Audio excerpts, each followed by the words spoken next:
ত্রয়োদশ জাতীয় সংসদ নির্বাচনের প্রতীক বরাদ্দ পেয়ে প্রথম দিনে যার যার নির্বাচনী প্রচার শুরু করেছেন প্রার্থীরা। ভোটারদের কাছে নির্বাচনী ইশতেহার দিয়ে নিজের পক্ষে ভোট চাইছেন বিভিন্ন দলীয় ও স্বতন্ত্র প্রার্থীরা। সহকর্মীদের তথ্য ও ছবিতে প্রতিবেদন।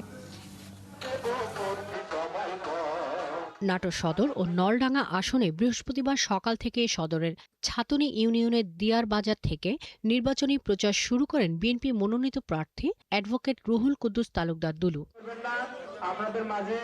এ সময় তিনি বলেন, দীর্ঘ প্রায় ২৪ বছর পর ধানের শীষের প্রতীকে নির্বাচনে অংশগ্রহণের সুযোগ পেয়ে সেই সুযোগ কাজে লাগানোর আশাবাদ জানান। যে নির্বাচন অনুষ্ঠিত হতে যাচ্ছে সেই নির্বাচনে নাটোর নলডাঙ্গা উপজেলার মানুষ ইতিপূর্বে যেভাবে বিপুল ভোটে আমাকে নির্বাচিত করেছে, আমি আশা করি আগামী জাতীয় সংসদ নির্বাচনে ঠিক একইভাবে বিপুল ভোটের মাধ্যমে আমাকে ধানের শীষ তারেক রহমান নেতৃত্বে বিএনপির প্রার্থী হিসাবে আমাকে আবারও নির্বাচিত করবে বলে আমি প্রত্যাশা।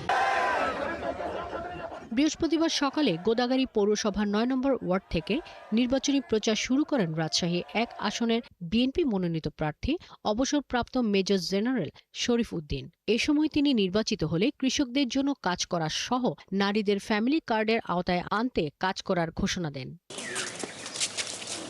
মেহেরপুরে বাংলাদেশ জামায়াত ইসলাম ও ১০ দলীয় জোটের প্রার্থীরা পৌর কবরস্থানে শহীদদের কবর জিয়ারত করে নিজেদের নির্বাচনী প্রচার শুরু করেন জেলা জামায়াত আমির তাজউদ্দিন খান। এ সময় তারা বৈষম্যহীন, দুর্নীতিমুক্ত, ন্যায় ও ইনসাফ ভিত্তিক মেহেরপুর গড়ে তুলতে দাঁড়িপাল্লার পক্ষে ভোট চান।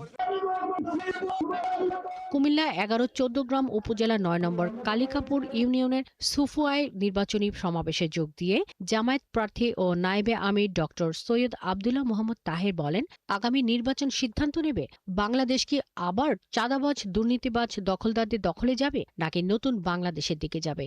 স্বৈরাচারের দোসরদের দখলে যাবে নাকি ৫ই আগস্টের বিপ্লবের চেতনা ধারণ করে জুলাই বিপ্লবের শিক্ষা নিয়ে একটি গণতান্ত্রিক সম অধিকার, সকল মানুষের মুক্তি, অর্থনৈতিক রাজনৈতিক সমৃদ্ধি, নতুন বাংলাদেশের দিকে যাবে, সেই সিদ্ধান্ত আজকের নির্বাচন নির্ধারণ করে দেবে। প্রতীক বরাদ্দের পর প্রথম দিনে প্রচারে নেমেছেন বাগেরহাট ৩ মোংলা রমপাল আসনের প্রার্থীরা।